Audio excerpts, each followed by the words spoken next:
Hey everybody, how the heck are ya? I'm Fastidious and welcome back to my channel. It is day 72 in the free-to-play series and... oh shoot, would you look at that? It's SHARD pulls the clock. Fastidious. Fastidious.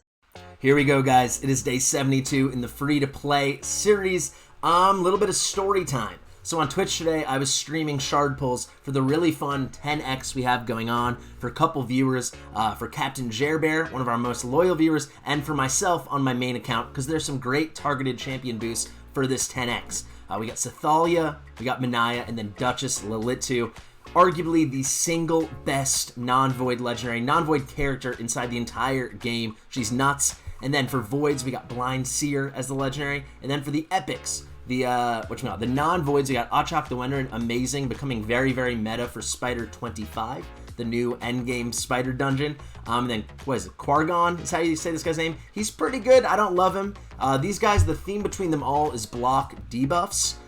He actually only has block debuffs on a one turn, that only lasts for one turn. The buff only stays up for one turn. With block debuffs, you really want it lasting for 2 turns. Why is that? Usually your buff champions, you know, these supporty champions that are putting up buffs like block debuffs, they're going to be a bit faster, you know, the Blind Seers of the world and stuff. So when they put out block debuffs, everyone else is going to go after them. So if that buff's already up, everyone's going to get to go, and assuming they go before the enemy, they take their turn, and then the buff falls off before they ever get a chance to have debuffs blocked, if that makes sense. That's why you want block debuffs with 2 turns, like someone amazing like Brogni, right? Or a lot, honestly, I think all of these guys except for Quargon. So he's not too fun. But then we get to the Void Epics. This is kind of what it's all about. This is why everyone's going nuts. I mean, they're going nuts for Duchess Lilitu. Also, all good options, to be honest. But then Maneater. Maneater for those amazing, easy to build Ultra Nightmare, Nightmare, Brutal, same kind of style. You can do one team to beat them all, unkillable comps. So everyone wanted a Maneater, so I was pulling for people, and I pulled for myself in my main, and it went okay. We did get a Maneater for Jerbear, who I mentioned before, so that was pretty exciting. But as it was going, I said this was story time, guys. It's relevant to this account.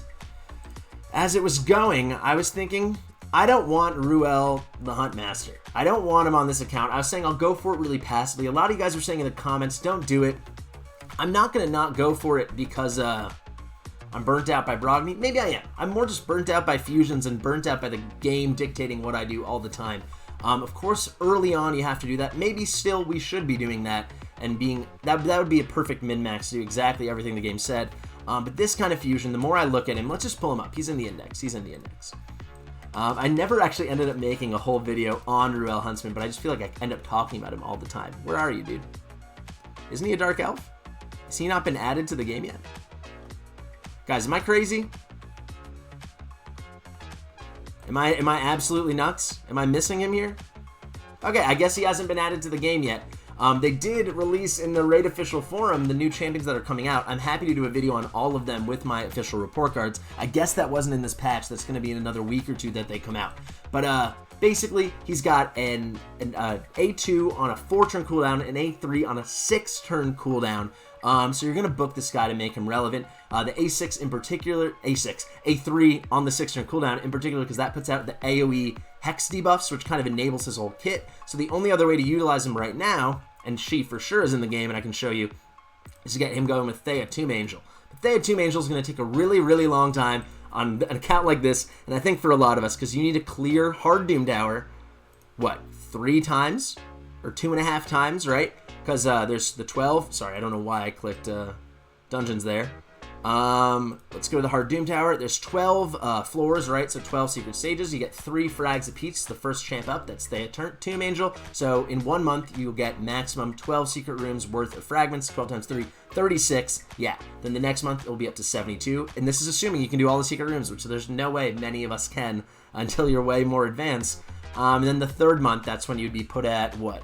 108, so then you'd be over the 100. You get Thea Tomb Angel. She is a year away on an account like this, maybe 8 or 9 months away if I'm being a little more realistic, but still, it's not worth it for this guy. So what's the end of the story? The end of the story is, let's look in here. There are no shards left. I pulled 23 ancient shards, both the voids. Let's go to shard pulls right now and see what happened. We're on the YT account. We're doing a YOLO 10 pull of Ancient Shards. We got to get something good. We need something good to build. I really want a decrease attack champion. You know, an Aox to remember. A Stag Knight. A Duck the Pierced. A Tyrell. Just do it. Enough talking. Let's go to fancy wine glass mode. We're going to hold it like this. Let's do it. 10 pull. Come on. Come on.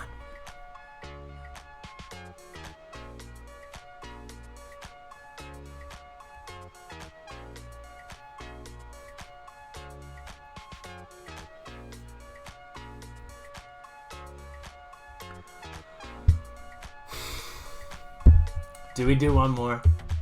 That was infuriating. Oh my god. Do we do one more? Oh my gosh. Oh my gosh. What the freak are the chances? That's our fifth 10 pull this stream with all blue. Everyone's saying do it. I feel pure pressured, but I think I'm succumbing to it. I think we gotta do it. We've got to do it. We've got to do it. We're doing it. We're doing it. No fancy pull wine glass thing here. We're just doing it right away before I can regret it. Come on. Let's do it. Come on. Just give me purple.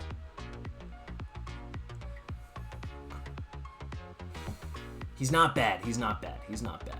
Gnarlhorn, though. Boom. And a marked. Boom. But yeah. It's a bummer. It's a bummer. I feel like we're going to pull the last three, too. Let's be honest. We're going to pull the last three. Come on, let's be honest. I've already succumbed to the peer pressure. We're going to pull the last three. We're going to pull the last three. Let's just be honest. Let's not beat around the bush here. It's not fastidious of me at all, but let's just be honest. We're going to pull the last three. It's just what we're going to do. We're going to pull the last three. They're all going to be rares, too. They're all going to be rares, but we're going to do it. Sorceress. Farmable.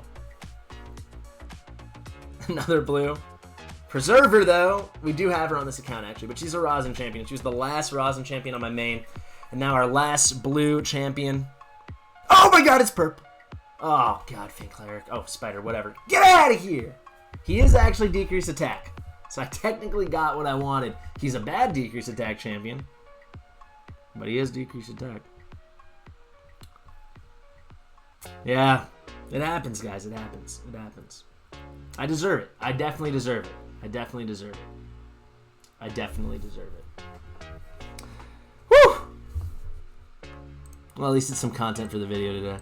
Here we go, guys. We're just the rage continues. We're just gonna keep doing this. I want to do it. I want to do it. Oh, we're at full. We're at full thing. Jeez. Okay, we're back. I just want to do it. I just want to do it. I just want to do it. Sometimes you just gotta do what you want to do. Frickin' Painsmith. And it's gonna be something trash again, but whatever.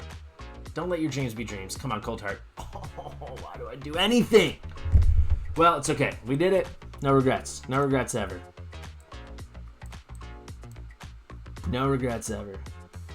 So there you have it, guys. No crazy luck. I mean, 23 Ancient Shards, two Epic Champions. It's not bad. It's very in line with the normal rates. Keep in mind, this is a 10x, not a 2x, so we only have an 8% chance at the Epic. You know, 8%, 23 Shards, it kind of lines up.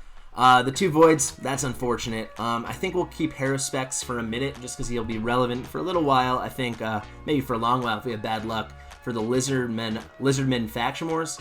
But we have one more Ancient Shard. Why not just pull it? Why not? We've been YOLOing the whole day. It's the first time. Maybe I broke a lot of my own rules. I don't know. But I'm always like, pull only on 2x, on 2x, on 2x. But I just had the itch, and I was like, why don't we scratch it? We got one more. Let's just do it. Maybe we'll get crazy lucky. Very likely we won't. There's the blue. And it's Apothecary. No, yeah, it is Apothecary. There's the glowing blue eyes. I always get nervous. It's Magister. Apothecary's starting to become maybe the most pulled champion on this account, which is it could be viewed as lucky, but you can only use him so many times. We have the one Apothecary. We booked him out, of course, the second we got him. I didn't know we'd pull 5 more from Ancients and Mysteries, but whatever. That was like the last YOLO shard of the weekend. I won't pull any more.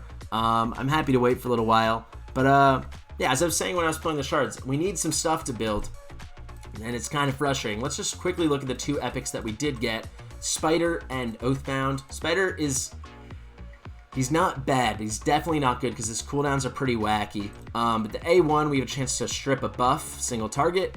Then we got an AoE, when ascended, fully booked. It's on a 3-turn cooldown, decreases the duration of all buffs by 1 turn. AoE, it's pretty cool. On your enemies, and then when booked out, 75% chance to place big version, decrease attack, 50% debuff for 2 turns. That's a cool move, but decrease attack is not a rare, AoE decrease attack is not a rare skill at all anymore. Tons of champs have it. And this is the move that's kind of a bummer. If this was even a 4-turn cooldown, he'd be so much more relevant. But when booked out, you've got this at 100% chance, but on a 5-turn cooldown of placing big version decreased defense on all enemies, and then 70% chance of placing small version weaken on all enemies. It's cool. He's a cool champion. He does have a move with AoE decreased defense and weaken. That's one of the rarest things inside the entire game. Best way to make your enemies easy to take down. But there's like no way we'll use him. I'm sure we'll keep him in Faction Wars. I actually think Dark Elves Faction Wars, I think that was yesterday. No, it's up today. But yeah, he'll be relevant there for a minute. I mean, this guy, you need to book him, and it's a lot of books. What is it? 5. It's only 14 books. It is a lot of books. Not really worth it. Oathbound, however, is a pretty great champion. Very underrated champion. He's not going to be a top priority, but I can't be upset that I pulled this guy. Defense-based, and he does have good multipliers. He does hit hard. And then, let me click this real fast. The A1, Shatter. When booked, and this guy isn't so hard to book, 12. It is 12, but it's easier than Spider, right? It's not 14. Epic book, so you can do it. Free to play, we can do it. The bummer here is it's based on attack and defense on the A1. I don't know why do you do this? You know, it's one thing on like a Fellhound, like a rare champion, but this is so outdated. They would never do this on a new champion. But a single target, it's not really about the damage on this one. 20% chance, but books up to 50. 50% chance, which is really crazy, of placing a freeze debuff for 1 turn. That's pretty cool. That's some pretty good crowd control. This guy, that makes you think Faction Wars, right? Bannerlords, it's not the worst faction at all. It's a pretty good one, but he's really relevant. He's defense based, so very tanky, and then great CC right off the bat. Now here we go. I told you guys AoE decrease attack is not rare, so books out to 100% chance. It stays on a 3-turn cooldown, so if you don't care about getting this to 100% chance, you don't really care if books land here. You could throw a sniper on him, then you got 80% chance right out the gate if you want to save some books. But AoE, 75%, 100% chance when booked of placing big version decreased attack on all enemies. Then also 55, so I guess what this comes out to an extra. I should have checked this before. So 75% chance of decreasing each target's turn meter by 20%. That's pretty cool. You get decreased attack, so in like Faction Wars, or maybe even, I don't know, I haven't seen him in Doom Tower, but I bet you could be using Doom Tower if you really put good gear on him. You get a chance to decrease attack, AoE, not that rare, but still really useful, so you're not getting hit as hard, and then a little bit of CC too by decreasing AoE decrease of target's turn meter. And then the A3, this is also a pretty cool move. You got attacks random 4 times. You know, if he was a legendary, maybe you expect it to be just AoE. So they're random hits, which is annoying. And then when booked out, this is on a 4-turn cooldown, which is pretty good. And then what? You get another 20%, so 50% chance of placing block active skills, which is the new terminology since this new update came out yesterday for block cooldown skills. So block active skills, block cooldown skills, it's the same thing for 2 turns, right? So lock them out of all their skills except for their default, their A1 for 2 turns. And then the chance increases to a straight up 100% chance. So, I mean, if you get the decreased attack out first, I'm sure that's how the AI interaction works. It's 100% chance if the target is already under decreased attack. He's a cool champion, guys. He really is. He's a little too niche to go out of the way to build on an account like this, but he's cool. So if you pull him, and especially if you're maybe low spender or normal spender or whale or whatever, not a champion you should be so weary about building. He's a cool champion, worth a look. See if he fits into your team. Aside from that, nothing too thrilling, but you saw there, guys, we did, maybe did, maybe didn't. I didn't point it out at the time, but we pulled a few Rosin champions. We're really close to Rosin.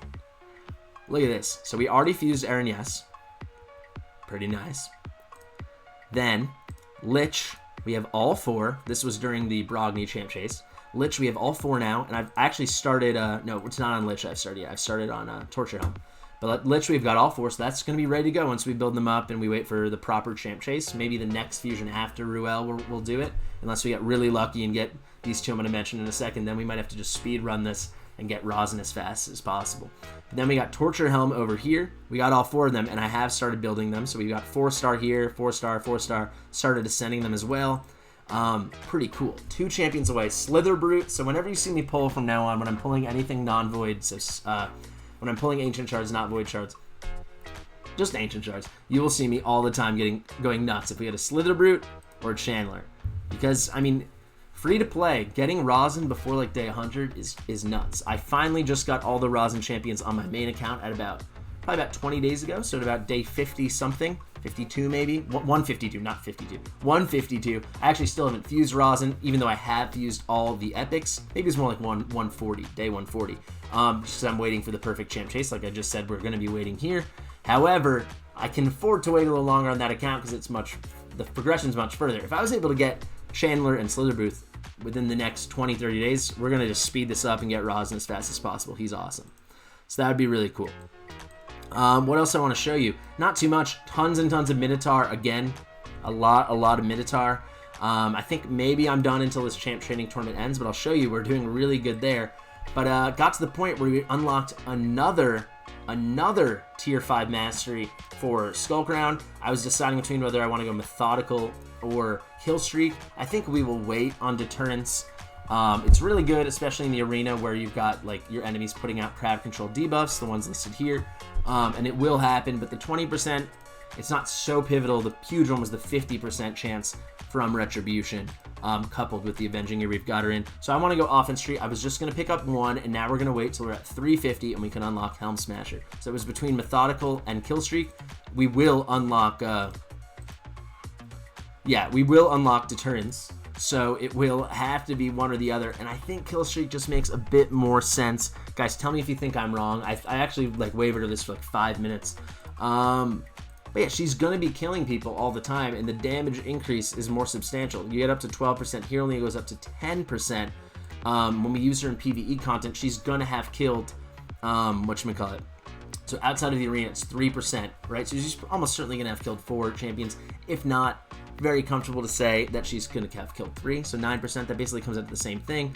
And in the arena, it's kind of hard to pass up that 6%, because she usually kills at least 1 person when she uses her A2.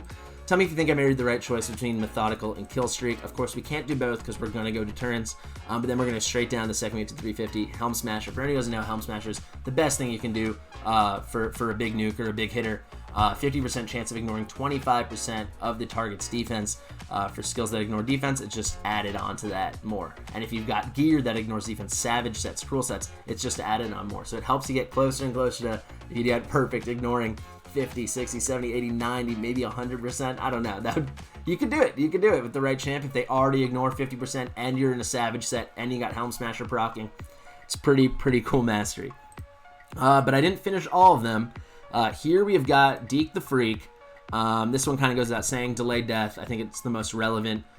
Here, chance to place a leech. He already places a leech. Stubbornness, resist for each debuff on this champion. It's an interesting thought, but I'm not going to do it. And then solidarity, resist for each buff. Ally resists for each buff placed on this champion. Deacon doesn't place any buffs. So for me, it's got to be delayed death. I will say, though, we have a free reset, and I'm still considering offense tree. I am. I'd be lying if I said I wasn't. War Master, Shield Breaker, that's basically the only positives. But part of my big decision making in going defense tree was to grab Cycle of Revenge. You get 50% chance of increasing the turn meter when an ally's hit with a crit. So like in PvE content, but for sure in PvP content, in the arena, tag team arena, tons of crit damage out there. So I was like, his turn comes back around even faster. But honestly, his turn already comes around so fast. I don't know how much of a difference that makes. Does that make a bigger difference than what War Master will do? Of course, in the clan bus, but also now that we have these later stage dungeons, all the way up to stage 25 in the artifact dungeons, is War Master become more and more relevant, even on the mob waves, not just the bosses. And then, of course, in the Doom Tower, it's pretty good too on those waves. I don't know. I'm really considering resetting, going the offense tree. On my main account, actually, I've been working on his masteries as well. I haven't even unlocked the defense tree because I just can't decide there. I really can't. But yeah, you see, we got that there. We still gotta get what?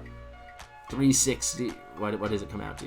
Oh no, 600 and then 950. We have to get all our red scrolls. So we 950.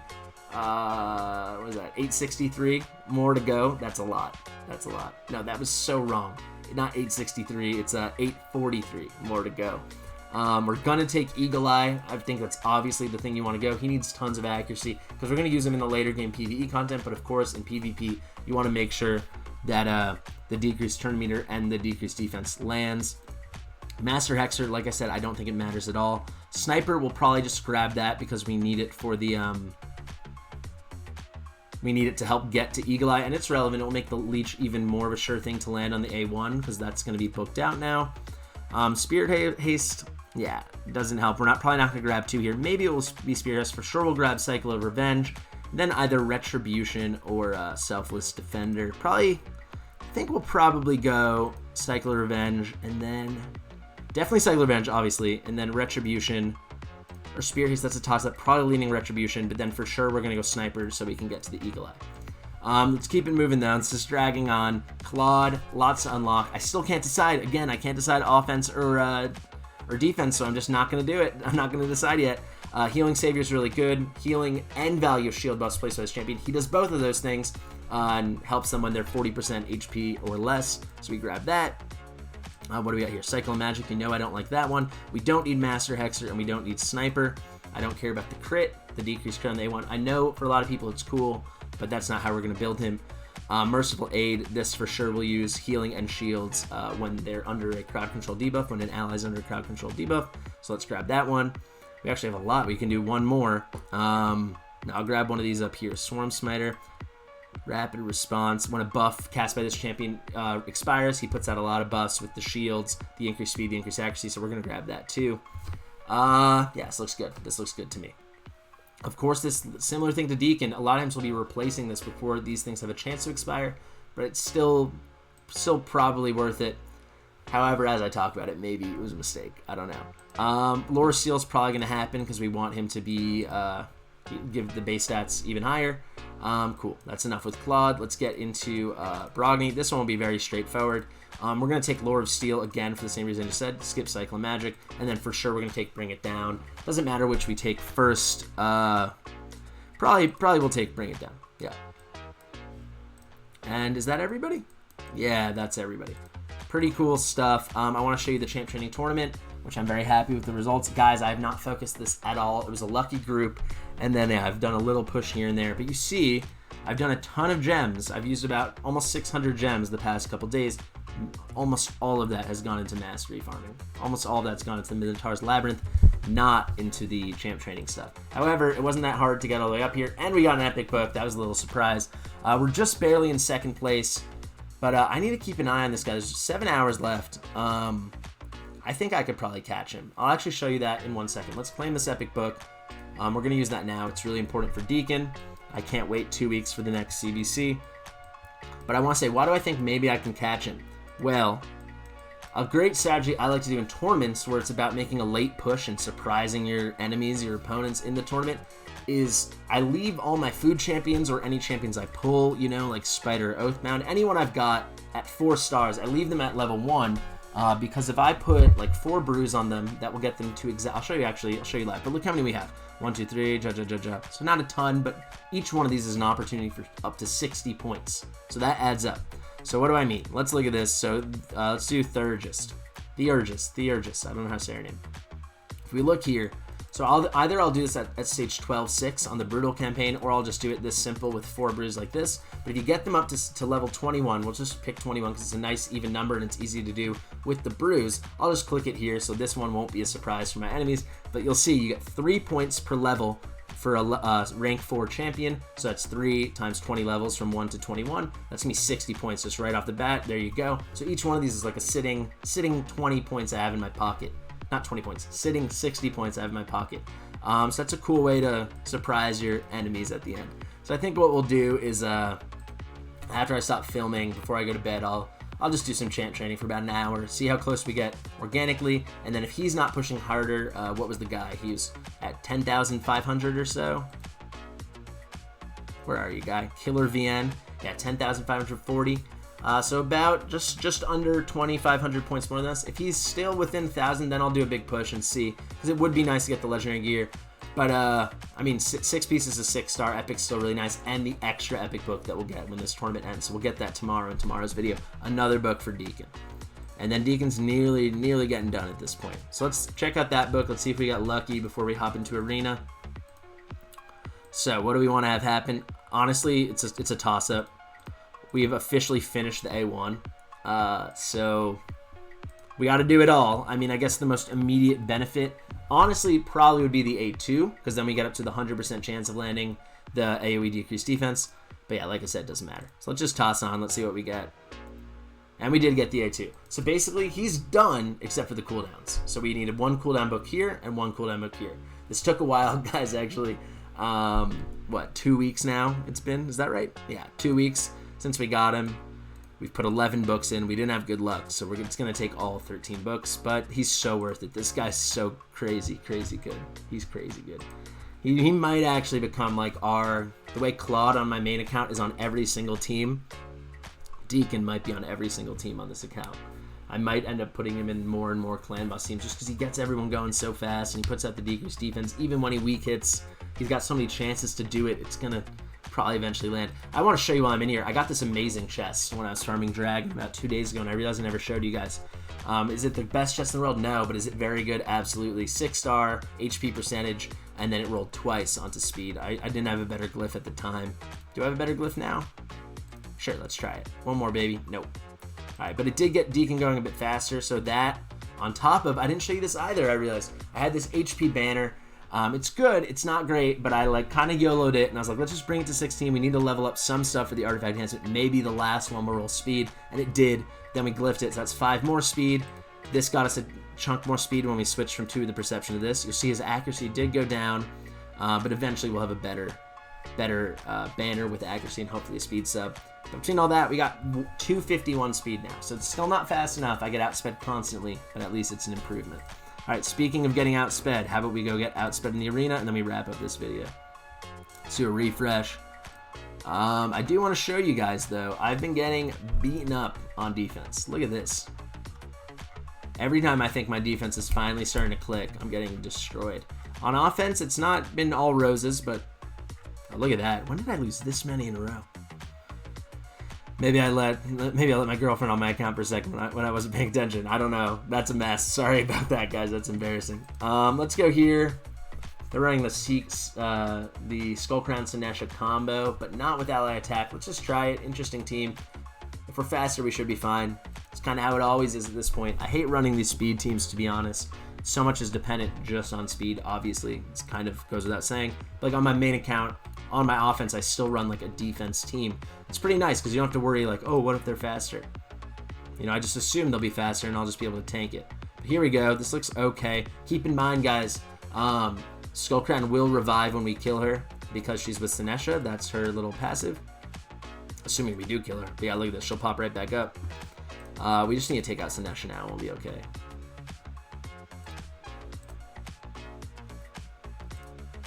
Come on, come on, come on, come on, come on. Boom. Boom. It feels good. Is there one more win hiding or should we cut our losses? Is there one more win hiding? You know what? I want to try this team. Ray kicks my butt constantly. Constantly. She's going to probably just destroy me right here, but I would love to kick her butt. Okay, we're faster. Let's see. Let's 1x this. This is the last battle regardless, so let's 1x it. So look at that. We are probably going to be just slower than Seeker, I think. So we're a little bit ahead, but I'm sure he's much faster.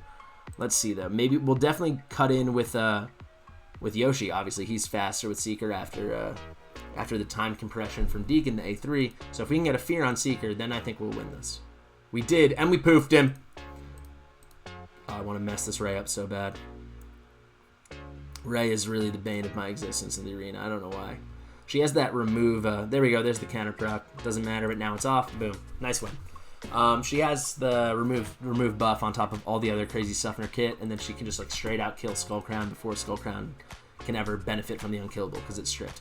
Anyway, guys, thanks so much for watching. Please subscribe if you haven't yet. We're still not at 500. I really want to get there. Is that clear? Maybe you know what? Probably tomorrow I'll plug this earlier on in the video. Because yeah, I always wait till the end, and I think anyone that stays this long probably already is subscribed. But if you haven't, do it. Free to play, free to click. Thanks for watching. I'm Fastidious. See you in the next one.